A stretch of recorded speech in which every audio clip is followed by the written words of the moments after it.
Can you take us through the moment where we almost didn't have Shloime Dachs? It was during the summer. I was in the country in Woodridge, New York on a Friday afternoon. And suddenly I began to put my tehillim on. And my wife tells me, Shloime, why are you davening? So I said, what do you mean? It's Shachris. I didn't daven yet. And I thought I was in the Agudav Avenue Well, where I daven by Rabbi Lease in Brooklyn. And here I am in the country. And she realized something is going on. My mind, something was wrong. So Friday night, Hatzalah came, and they realized that I had a slight tumor in the back of my head. Shloime Dachs is behind some of the most important parts of Jewish music in the world. Of course, we address his photo he used for like 30 years and his personal connection to so many legends, but we also dive into things you probably don't know, like his near-death experience and how it changed his life, or his parents' divorce and how it shaped his own life. This episode is jam-packed, and wait for my message at the very end. This episode is in memory of Shimon David ben Yaakov Shloime, as well as Miriam Sarah bas Yaakov Moshe. This episode is Refuah Shleima Yosef Chaim ben Devorah Chaya Golda.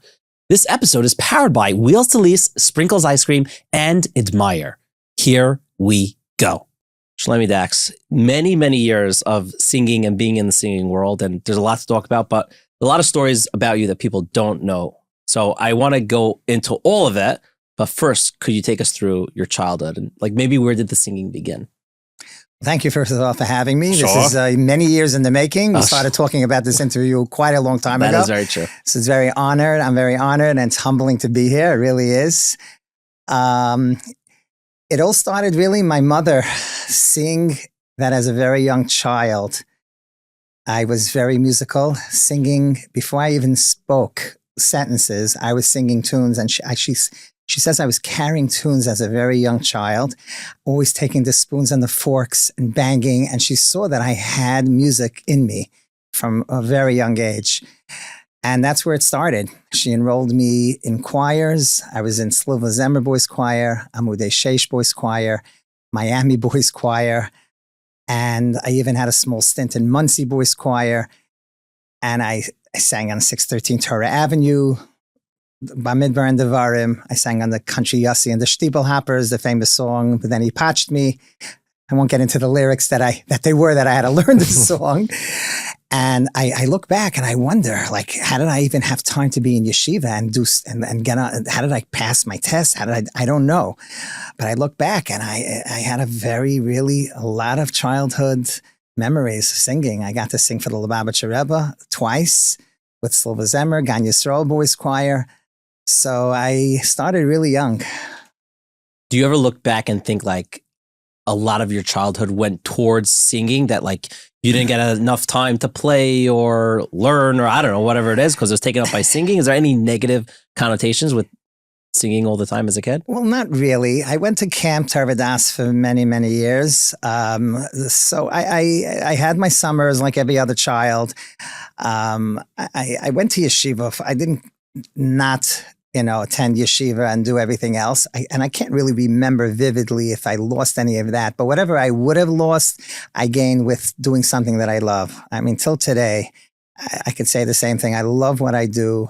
I never take it for granted, the gift that Hashem gave me.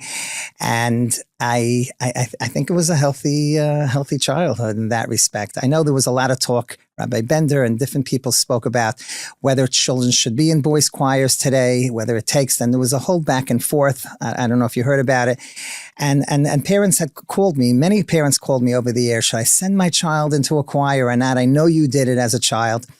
And basically the answer is you have to know your own child. Some children need it to develop confidence, and it helps them with their bar mitzvah laning and their pshetel, and they become adults. You learn how to be in public and you're not shy.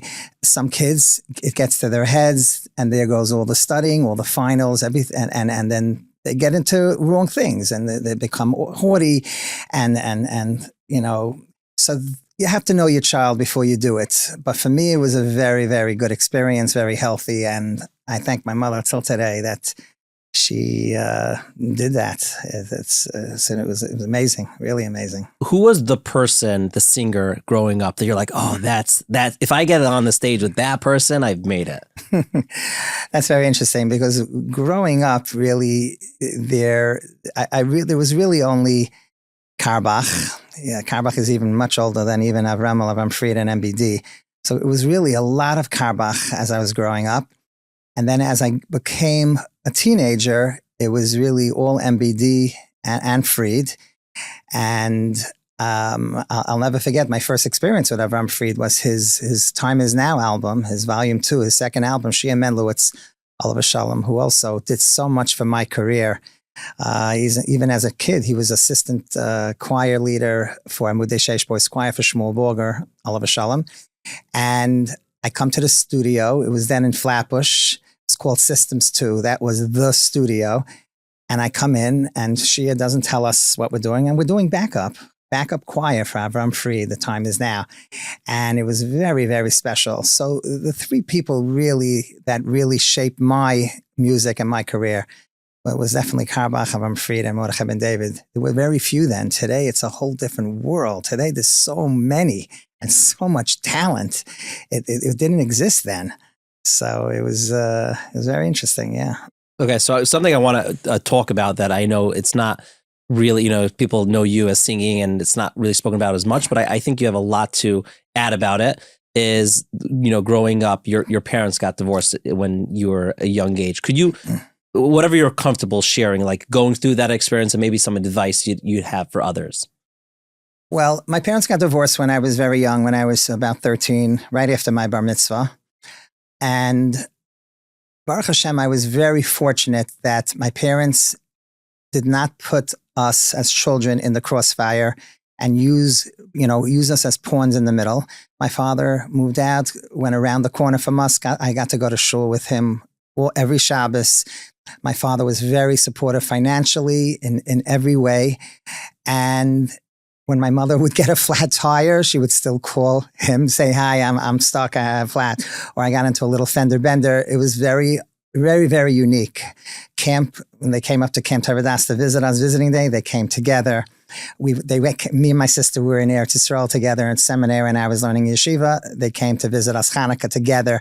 So we had a very unique experience, and we were very fortunate and very lucky. Not everybody has that. But what I do want to convey is that those people out there that are in this situation, the last thing you want to do is mix your children in the middle. It's something that's so, it happens a lot, but you're only hurting the child, and they resent it when they get older. And the main thing is it's not their fault. That you didn't get along with your wife is not the child's fault. And it's so important that it's done with seichel and adults. I have an example. I was a head counselor of a day camp when I first got married, and he had 500 children in camp. And I don't remember all their names or all the kids, but one child stuck out in my head as one of those kids that is great in learning, great in sports, and you just love the kid. And I noticed that one summer he's not in camp, and I was wondering, I looked forward to having that kid. So I called his mother. I said, hi, I'm just curious. I noticed your son is not in camp. Is everything okay? Where did he go to sleepaway? What's happening?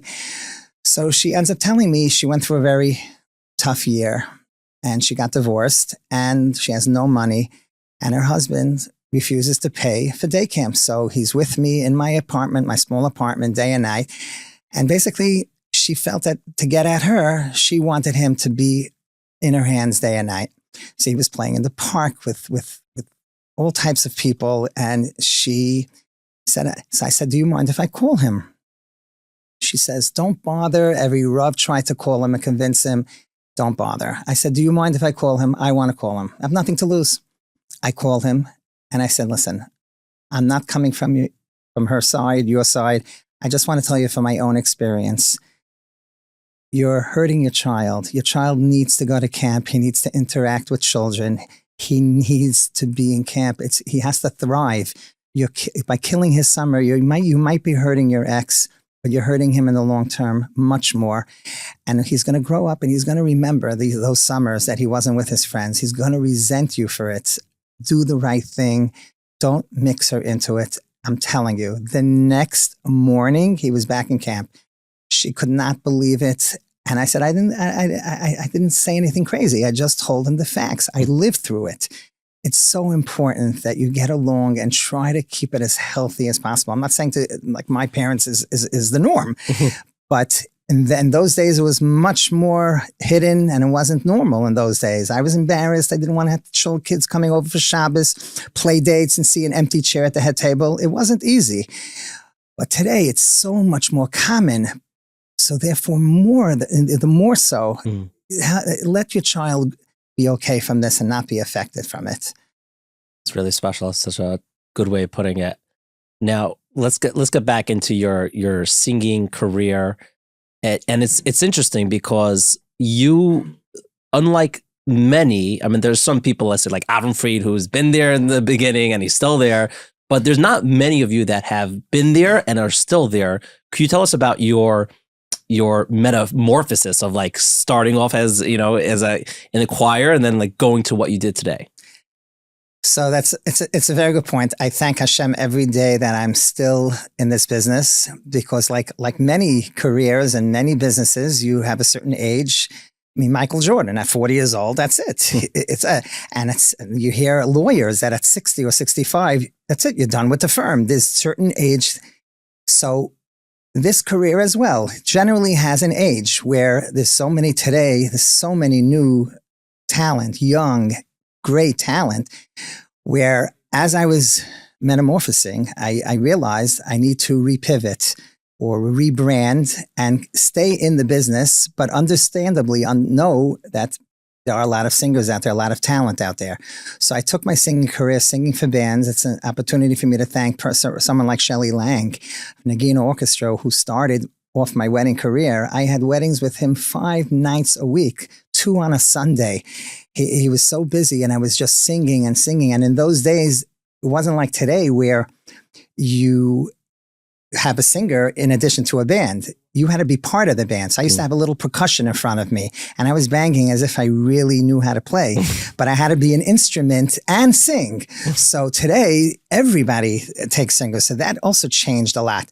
And I went from singing into producing concerts and opening a wedding band, Shloime Dachs Orchestra and Singers, about 15 years ago, and staying relevant as much as I can and still singing at least 50% of my weddings and understanding that when I book a wedding, you have a lot of choices of singers, and I work with all the singers, but I realize there needs to be a little adjustment in order to be realistic and stay healthy in the business. There's a famous thing that there's 4 stages in the life of a singer. The first stage is, I'll use myself as it, Shloime Dachs. The second stage is, I want Shloime Dachs. The third stage is, I want someone like Shloime Dachs. And then the last stage is, Shloime Dachs.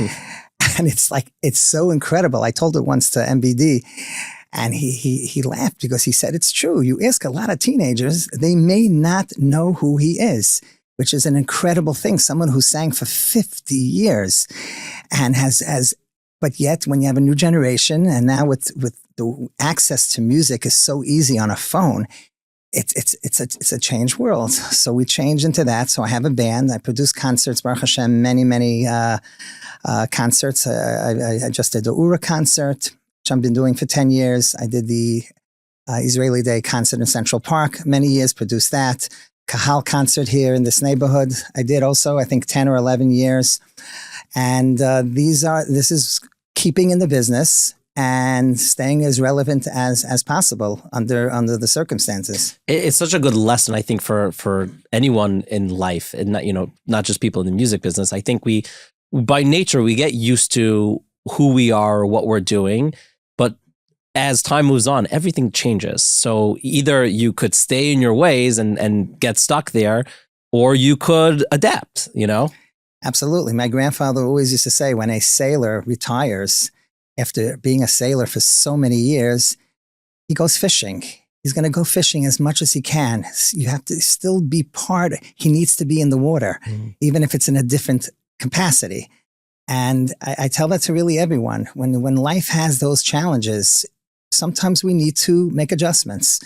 And, don't be down and out about it, and don't make those changes. And they could be healthy changes, and you could still love what you do.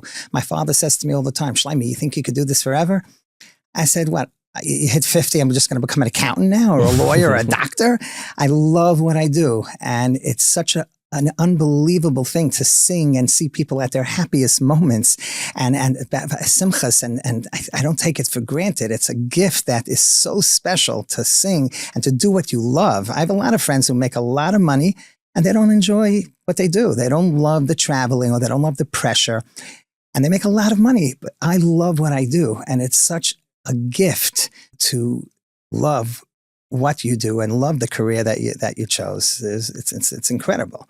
One of the most touching parts of this episode is coming up. But first, are you running a yeshiva or nonprofit? You know that means endless paperwork, finances, and fundraising headaches. But what if all that back-end work could be seamless? That's where Admire software comes in. For over 20 years, Admire has been the trusted system behind organizations like The Mir, Chai Lifeline, Hatzalah, and Tomchei Shabbos, and so much more. It's an all-in-one platform that takes care of the heavy lifting, finances, fundraising, and operations, so your staff can focus on the mission, not the paperwork. And with their brand new, sleek, easy-to-use design, Admire is making the most complex back office tasks feel simple. The first school model is already live, and feature by feature, they're rolling out tools to save time, cut stress, and help your organization run smarter. If you're a yeshiva, kollel, or nonprofit ready to streamline your backend and boost your impact, visit admirepro.com today and reach out. Of course, this is backed by our good friends at BitBean. Also call BitBean if you have any software kind of questions or need awesome software.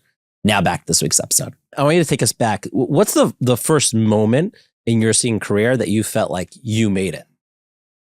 I guess I have to give a credit to Yerchmiel Begun, because I was 19 years old.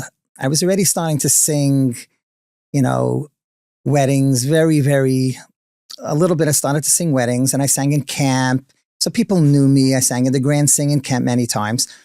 He called me to sing at the first Miami experience in Brooklyn College.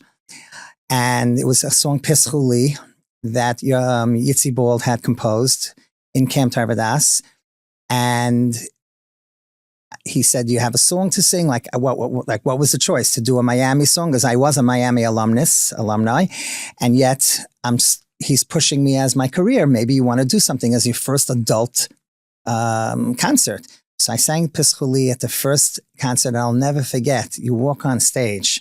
I was 19 years old, and to feel like, wow, the gift that you got, you're able to express and do. It was really, that was my first real moment realizing I love this and I want to do this. And I have to thank him for that opportunity. It's incredible. Sadly, I think sometimes people don't have that moment in their life where they are doing what they feel like their purpose or what they're meant to do. Absolutely. There's a famous saying that the meaning of life is to find your gift. The purpose of life is to give it away. Mm. And I didn't understand it till I got much older, is that we have a gift and we have to not only find it and experience it and take it to the full extent, but do chesed with it and do things with it, reach people, touch people. I always say, people tell me all the time, wow, I heard you go to hospitals and you sing, you singers are unbelievable, special needs children. And I say, yeah, it's very nice, thank you, I appreciate it, it's very time consuming. But you're not going to call an accountant necessarily. Hi, can you come to a hospital and give chizuk to a kid? But everybody would run to do it. If someone would call you to go to a hospital, you would go. So it's not such a big deal for me to do it. But people have to realize that. So the singing is why they're calling us. But there's so many opportunities, people who write well, or people who know how to bake, or people who know how to, who have great personality. There are other ways to uplift people. And there's other ways to give chizuk to people and do chesed. Take advantage of that. Find your gift and give it away and share it. And that is also such a unique opportunity that I get called to see these less, you just realize how life is so delicate, and you see people not well, you appreciate life so much more. I recently did the Tafkid concert, a yearly annual concert. This lady, Juby Shapiro, started this organization 27 years ago. And Baruch Hashem, for 27 years, I've been singing her concert. She just reminded me that I've been with her since day one, which is, I didn't even remember. I said, I'm 35. I started when I was 7. That was our little joke. And you just realize how she started this organization because she has 2 very special needs children herself. And these people just need chizuk, and people need laughter. And we can't take it for granted. People need chesed, and we need the olam chesed yibana. Olam chesed yibana, nothing else. The world is built on chesed, and we need to do more than just what we do. And we need to expand and do things for people. We really do. That's such a beautiful message. Now, I want to pivot into the most shocking moment of your life. Well, it's, I know you personally, so, I remember myself, it was everyone saying tehillim. Can you take us through the moment where we almost didn't have Shloime Dachs? Wow, so probably a lot of people don't even know about this. It's going to be the first time they're hearing about it. Extremely incredible thing happened. It was during the summer. I was in the country in Woodridge, New York on a Friday afternoon, and suddenly I began to put my tehillim on. And my wife tells me, Shloime, why are you davening? So I said, what do you mean? It's Shachris. I didn't daven yet. And I thought I was in the Agudav Avenue Well, where I daven by Rabbi Lease in Brooklyn. And here I am in the country. So she already started to get nervous. Then she overheard me calling musicians for that coming Sunday to reconfirm Sunday's job, where it is. And then I called a musician a second time. And one of the musicians, I think, even called my wife and said, Shloime called me twice to confirm me for Sunday. Is everything okay? And she realized something is going on. My mind, something was wrong. So Friday night, Hatzalah came. Tzaddikim, Chaskel Bennett, was of known asking, one of the few Hatzalah guys that came running to me Friday night. And they realized that this is something pretty serious. They rushed me to the hospital. And I ended up in Hackensack Medical, and they realized that I had a slight tumor in the back of my head, which was touching the bottom of the brain. And it was very scary. I had a little newborn at that time. So my wife we have a newborn, and my youngest, and my wife, we don't know what's going to be. To make a very long story short, Baruch Hashem, the word got around. Rabbi Pesach Kron was in Europe. There were tours going on. It was the summertime. People began to say tehillim all over the world. And we say tehillim, and sometimes we mumble it, grumble it. And only when you're experiencing this yourself do you realize how now you need this, and you need people. And Baruch Hashem, it ended up being, I needed a shunt to drain water that was staying in my head to go back into my body. The body is so complex. There's so much going on, how Hashem created the body. And Baruch Hashem, when they gave me a little prick in my head, it right away drained. They watched me for several hours. I never ended up needing the shunt. And when they ended up taking one more x-ray, Sunday, I went in on Friday night, said, I don't know, I thought we saw a growth, something on the bottom of your head. We don't see it there anymore. It's gone. I was let out on Monday. Literally, Nisan. That Thursday, I went with your father, David Langer, to Chai Lifeline's Camp Simcha in the country. I was scheduled to sing there Thursday. And I had a little bandage on my head. I said, I'm feel good. I'm not canceling. So Friday night, I went to the hospital. And Thursday night, I'm back at Camp Simcha singing. And I said, thank you, Hashem. We made a whole, Rabbi Shera came along as well. Rabbi Shimshon Shera came that Thursday night. Chaskel Bennett came. And it was the most special. And I've been singing at Camp Simcha for years, summer after summer. But that was so much more special because now I felt it on this side of it. And how people who came, people who called, and the chizuk, the bracha, it's so, so important. And Baruch Hashem, I'm here, and I made a few weddings already, and I can't thank Hashem for that recovery and quick recovery. And Baruch Hashem, it was nothing. And don't take it for granted every day. Do you feel like you got a second chance at life? Absolutely. Absolutely. From what I hear, it could have been, or what it was, what they did see. I mean, they showed us pictures. They said there's something there. And all of a sudden it wasn't there. Tehillim works. Anyone listening, tehillim is such a powerful tool. And so many people need our tehillim. Join these tehillim groups. Say every day, it is the most powerful tool. Thank you, Hashem. Now, you've been singing for a long time. What would you consider like your babies, your songs? So the most popular song is Hamalach Hagol. That was my first major hit, no question about it. There's a very quick story behind it. In those days, we got cassette tapes. This person, Yisrael Baruchov, who lives in Eretz Yisrael, who met me when I was learning in Eretz Yisrael. And I had told her, I sang, he dropped off in my mailbox one day a cassette tape with 25 songs on it. So, when you have a composer make up songs, after a while, a lot of them start sounding alike. It wasn't unique like a Yossi Green who can compose so many different songs, or Kabrach, or even Baruch Levine. Such a wide variety. A lot of songs sounded the same. And all of a sudden I listen to Hamalach and I go, oh my gosh, I am taking this song. And usually you have to listen to it and play it for people. I said, this song is amazing. I took the song right away. I said, I'm taking it. What did I do? I went to my mentor, Shia Mendelowitz, Alav Shalom, and I said, Shia, I got to play you this song. What do you think of this song? I want to put out an album. I want to use this song. What do you think? He listens to it, and then he busts my bubble. He says, Shloime, it's a great song. You got to change the words. There's already A.B. Rottenberg's famous Hamalach. Malach HaGanasi, and your song Hamalach will just fall by the wayside for no reason, just because there's another one. Change the words. Tried thinking of other words. It just didn't go. I said, I'm going with my gut. And I didn't listen to him.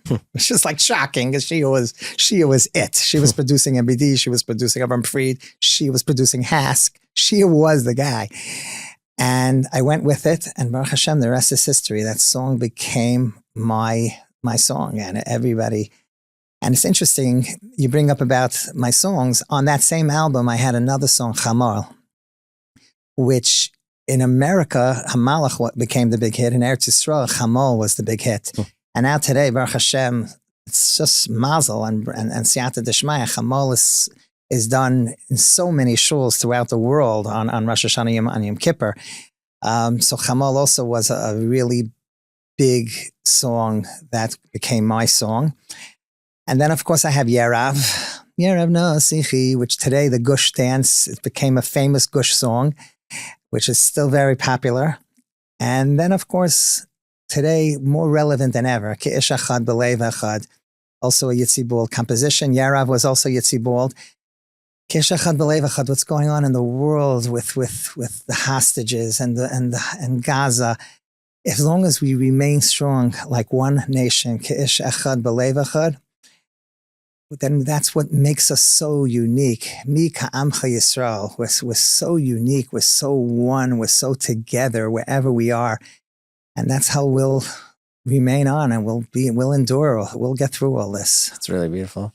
My favorite part of our conversation with Shloime is coming up. But first, most people overpay by thousands when getting a car. Between hidden fees, inflated showroom pricing, and shady upsells, the average car buyer can spend $3,000 to $5,000 more per lease or purchase than they actually should. And that's why I use Wheels to Lease. For over 35 years, they've made car buying simple, transparent, and way more affordable. No pressure, no showroom games. Just tell them what you want, new or used, lease or finance, and they'll hunt down the best deals on any maker, any model. Oh, but that other place gave me don't worry, they'll match it. Or probably yet, they'll give you a better price than their competitors, which is mind-blowing and great. And also, who doesn't want a good deal? And everyone says the same thing. I can't believe how much I saved and how easy it was. So before you spend more than you have to, reach out to Wheels to Lease. Give them a call at 718-871-8715. That's 718-871-8715, or inspire@wheelstolease.com. Or of course, you go on their website, wheelstolease.com/inspire. Save time, save thousands. Oh, I don't like going on websites. That's fine. You could WhatsApp Sol. Yes, easy as a WhatsApp. Yeah, they'll take care of you. So if you're watching this, at this point, you probably know who I am, that my name is Yaakov Langer. But not everyone realizes the full potential of my name. Because on Sukkot, I get a special portion of joy. The Ushpizin of Yaakov, yes, the third day, the first day of Cholamoid. Now, this is how it works. Pinchas ties into Yitzchak through Gematria. All Yisraels are Ushpizins of Yaakov, and Svi lines up with Moshe and Atbash. Every name has a hidden connection, and if you dig deep enough, you could find it. And when it comes to Yaakov, he's the father of all Shvatim. So, in a way, every guest in the Sukkah is connected back to him, which means every Yaakov gets a Sukkah full of Ushpizin. Here's the best part. Sukkot is about joy beyond reason. It doesn't need to add up. The whole holiday gives us permission for extra sweetness just because. But here's the real takeaway. Whether your name links to Ushpizin directly through Gematria or only in your imagination, when families gather in Cholamoid, the sweetest way to celebrate is with sprinkles. And I don't mean the actual, I mean, you could have the colorful sprinkles, but I'm saying sprinkles ice cream. Picture it. Ice cream that's rich and creamy, loaded with toppings that crunch and the melt pass around the Sukkah while the kids laugh and parents relax. That's not just dessert, that's a memory being made. So this Sukkot, whether you're hosting the Ushpizin party or just enjoying family time in the Sukkah, make it sweeter with sprinkles ice cream. Look for sprinkles in the freezer section of the supermarkets near you. And whether you want milkshakes or parv, they have it all. Sprinkles ice cream, cakes, and dessert makes every Sukkah sweeter. And life hack, your kids will love it. I actually got a few of them for Yontif, and my son Alexander already ate one of them. Not in one sitting, it was over the course of a week. But kids love them. Of course, adults love them. And it makes for a yummy, yummy dessert. Now back to this week's episode. You know, when I think of you, you also have, I feel like, the record for your photo. You have like, I don't know, you're like 24 years old and it was used for like 20, 30 years. I'm like, you don't, okay, you look great still, but like you were like, your son David looks like that more than like, you kept that for a while. So it's a question or it's a statement? I don't know. I feel like I can't interview you and not bring that up. Like, well, it was a great picture for a long time. And I feel like we should use it for the thumbnail of this podcast. I get a lot of texts at the time. Oh, you still using your bar mitzvah picture? You know, come on, it wasn't my bar mitzvah picture. But I felt if it's ain't broke, right? You know, don't fix it. You know, it worked. But I have my picture now that I use is only 7, 8 years old. It's as an adult, and it's also a great picture. And until I get another one, photographers take at weddings until I see the right one with the right angle. You know, like these cameras. But you just want to look good, and PR is important, and that's interesting. That's fair. That's very fair. What would your advice be for anyone who's trying to get into the music industry now? I know it's very different how it was then and now, but what would your advice be? So I do get a lot of calls from young up and coming singers because I have the band. They're calling me, hi, I sing. I want to show you some videos. Can you hire me? Can you get my name out there? My advice to a lot of the singers is very simple. 50% of it is Hashem gave you a talent. There's no ifs and buts. You can't even say, I did this when I was young. I drank milk. Hashem gave it to you. We know it. We know in business it's more of an asayo, and I made this move, I bought this stock, and I bought that building and real estate. But singing, Hashem gave it to you. There's no question. 50% is that you have a great voice. But the other 50% is so important, that you're ma'orav min habrios, that you're kind, that you're polite, that you're not haughty, that you smile, that you get along with people and you embrace people. People don't want to hire somebody who they feel is not genuine or haughty or full of himself. They want people who are just real and touchable and likable, and they can have a conversation with. And I tell that to all the singers. And a lot of them just explode onto the scene. As long as you're nice and people embrace you, That is the biggest advice I can give you. I can give a person, and it's good for your marriage as well. A lot of them are just starting out getting married. The last thing you want is to come home and you're a changed person from your career, and all of a sudden you're having friction. You just need to keep your feet on the ground and remember who you are. Hashem gave you a talent, run with it, but keep it in check and just be a happy, healthy person. Very important. So something we noticed, people watching or listening to podcasts, they love stories. And I know that you're always full of stories. So could you share some of your favorite stories from your experiences? Absolutely. My favorite story really is a story which I'll give you the background, is that when I started my career, we had cassette tapes. Some people probably don't even know what they are. You had to use the pencil when they got... And I was very involved with NCSY at the time. They were doing concerts all over. So I was doing a lot of concerts for them. And I noticed a lot of public school kids that's what they were doing. A lot of public school kids were in attendance. And I went to the heads of NCSY. I said, let's make a deal. Let's somehow send an email to all these kids and let them know that if they want to listen to Jewish music, I will send them a free tape of music. And I didn't know what would come of it. These kids they have so much secular music out there. They're going to be interested. And sure enough, I can't tell you how many hundreds of cassette tapes I ended up mailing out to these public school kids. Okay, fast forward. I'm in Eretz Yisrael a few years ago. The most incredible story. If my wife wasn't there, she would have thought I made up the story. Where in Eretz Yisrael, and unfortunately I had to make a Sheva call. Friends of mine who live literally a few blocks away from me lost their son-in-law, and big family, and they're in Eretz Yisrael, right out of Eretz Yisrael. I don't remember the neighborhood, right out of Yerushalayim, I should say. And we went to be Menachem Avel. I had to rent a car. I went there for my brother, made a wedding in Eretz Yisrael. And we decided we're going to go and be Menachem Avel. I have to do it. I'm there. I'm a Menachem Avel. I see the in-laws, we know. I'm walking out of the building, and all of a sudden I see a Breslov guy who speaks perfect English. He goes, Shloime Dachs? I go, yeah. He says, oh, wow. I'm from Pittsburgh. My first Jewish music, my first song I ever heard was the cassette tape that you mailed me 25, 30 years ago from NCSY.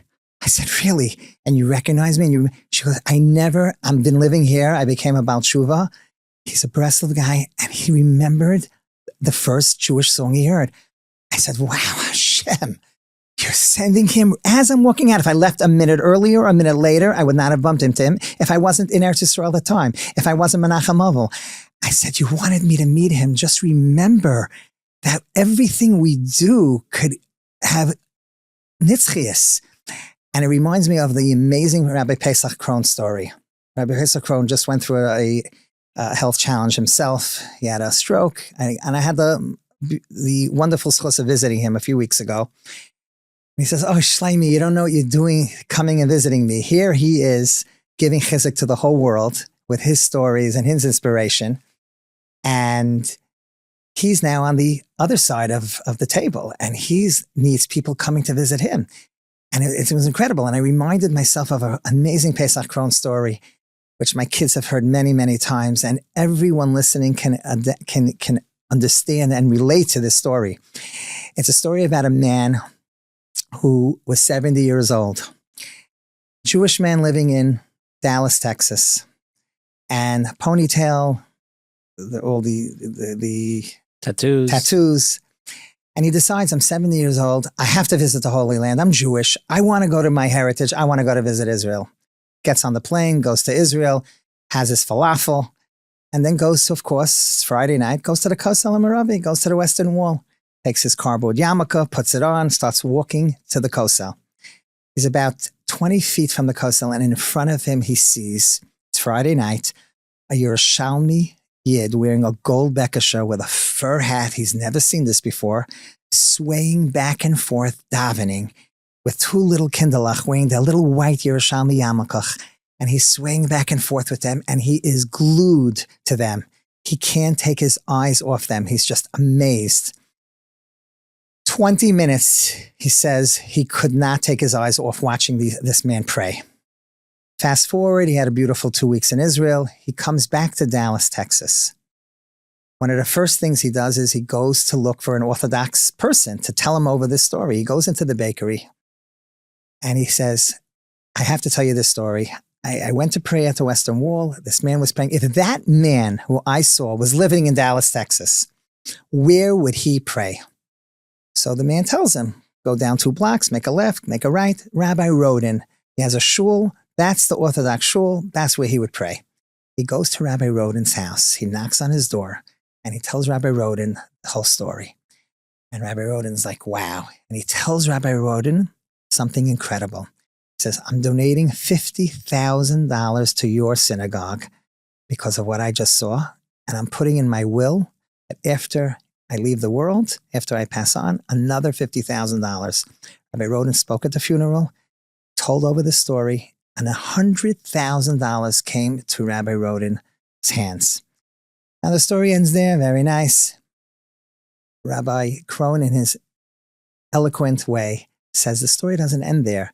Can anyone imagine when this Yid, Yankala, gets up to Olam Haba and they say, Yankala, $100,000 in America, come, you're going to the Kisei HaKavod. And he goes, in Yiddish, you have the wrong person. It's not me. I'm a 7th-generation Yerushalmi. I never left Eretz Yisrael in my life. I don't speak English. I don't know where Dallas, Texas is. You have the wrong person. And they explained to him, no, you're the right. And they said, no, it's not me. And he explained to him, your actions caused somebody to be so moved that 6,000 miles away, he gave $100,000 because of you. What a powerful lesson. All of us as Jews, as Yidden, wherever we go, people are looking at us. And we need to make that Kiddush Hashem. And it's a busy Friday. We cut someone off or we double park. Chas v'shalom, it's the other way. But we have such opportunities with what we do. And I said this to Rabbi Zlotowitz and Rabbi Sherman. I was once on a plane to Brazil. And I was there. And then I was flying around a lot then. And we were going to the same bar mitzvah. They were going because this man apparently had dedicated a Gemara, an art school Gemara. And I was going to sing. So I walked to the front of the plane. They were in the front. I was in the back. It's okay. And I said to them, I'm so moved by everything they have in all languages now, art school. They are touching people all over the world that never learned before. Rabbi Sherman says to me, and your singing is not reaching people and not touching people? I said, I don't think it compares. But he wanted me to have chizuk as well. Everything we do, your podcasts, we're in a different world today where you could reach millions of people technically in one instant with technology. And that is really truly the difference between then and now with CDs and podcasts and Rabbanim. Rabbi Krohn, myself, we wouldn't have that platform to reach people all over instantly. Singers today, they can put out a song and instantly the whole world can go on to 24/6, to go on to Spotify, could go on to Naki right. and hear Jewish music. When I put out CDs, the only way someone in Chicago or someone in Dallas, anywhere, heard my CD, they had to wait till the CD got to the frum store. They would have to go to the frum store to buy it and then listen to it in their car or in their, and if they didn't have a CD player, they didn't hear it. Today, it's a whole different world. Today, it's just incredible. The achrayus also. Everything we say, everything we do, our songs, they have to still have that time. But it's an amazing achrayus that all of us have, and it's huge that you're doing this as well. You're reaching people, touching people with your inspiration, and don't take it lightly. Thank you. It's really incredible, sweet. Really. Something I want to end off with is it's interesting your involvement with OHEL. You've been on the board for how many years now? I think it's 20 years, maybe even a little more. What's shot? Meaning, no, it's nice to be on a board of something, but like, why didn't you just do it for a few years and then, okay, move on and people are busy? So that was a huge opportunity. The whole thing, how I even got involved with OHEL, I was at a levaya, a funeral, and Mr. Moshe Hellman, who was the president for I don't know how many years, such an amazing person, comes over to me. He goes, oh, hi, Shloime, how are you? I want you to be introduced to OL. I want to take you to 41st Street in Borough Park. That was their legendary pioneer home. No signs on the town, no signs all over the house saying, oh, hell. They want them to live and fit into the rest of the block. And he introduces me to them, how they're taking kids, foster care. And today what they're doing, please, I want you to join OHEL, be a board member. And the rest is history. I've been involved with OHEL for so many years.